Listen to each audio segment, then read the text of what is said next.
Жапондарда джек чинжитсу деп аталатын тәсіл қолданылады. Түрлі сырқаттарға қарсы саусақтарда уқалау арқылы. Себебі адамның әр саусағы кемінде 2 органмен байланысты деседі. Оларды уқалау арқылы эмоцияларды теңестіруге қол жеткізеді екен. Физикалық тепе-теңдік қалпына келтіреді. Ол үшін әр саусақты 3 минут бойы уқалау жеткілікті екен. Бас бармақ қараталық және асқазанмен байланысты. Депрессия мен үрей эмоциясына сәйкес бас, асқазан аурулары, терідегі проблемалар, жүйке шируы осыған қатысты. Яғни бас бармақты уқалау арқылы осындай күйлерден арылып, табиғи тепе-теңдікті қалпына келтіруге болады екен. Сұқ саусақ бүйрек пен несеп қабымен байланысты. Көңілі толмаушылық, қорқыныш, жол таппай қиналу кезінде уқаласа эмоциялық күй қалпына келеді екен. Асқазандағы жайсыздықтар, бұлшық еттегі, тістегі, белдегі ауырсынулардан арылуға болады екен. Ортан терек деп аталатын ортаңғы саусақ өт қабымен бауырмен байланысты.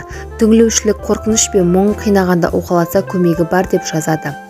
Тері проблемалары, ас қорыту жолдары, астма ауруы кезінде уқаласа көмектеседі екен.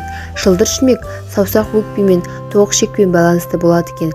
Эмоциясы үрей, өзіне сенімнің жоғалуы, физикалық күйі, жүрек, сүйекке қатысты тамақтағы проблемалар осы себептен болады екен.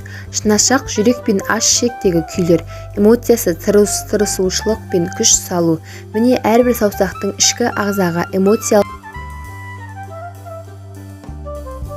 және физикалық күйлермен байланысын жапондар осындай деп тауыпты. Яғни саусақтар ағзаның табиғи тепе-теңдік күйін сақтайды екен. Физикалық және эмоциялық саулықтың тепе-теңдігін қалпына келтіреді екен. Терең тыныс алып, әр саусақты немесе қажетті саусақты 3 минут бойы ақырын уқалап отыру керек. Жасап көрсеңіз болады. Пайдасы тисе, неге жақсы әдетке айналдырмасқа. Тағы да бір ескеретін жайт, саусақтардың үйіп қалуы бар адамдардың болжамы қандай? Саусақтардың үйуі әдетте жедел медициналық көмекті қажет ететін белгілермен бірге болмаса емделеді екен.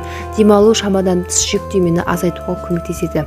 Дәрігер сіздің жағдайыңыздың негізгі себебіне байланысты нақтырақ медициналық емдеуді ұсына алады.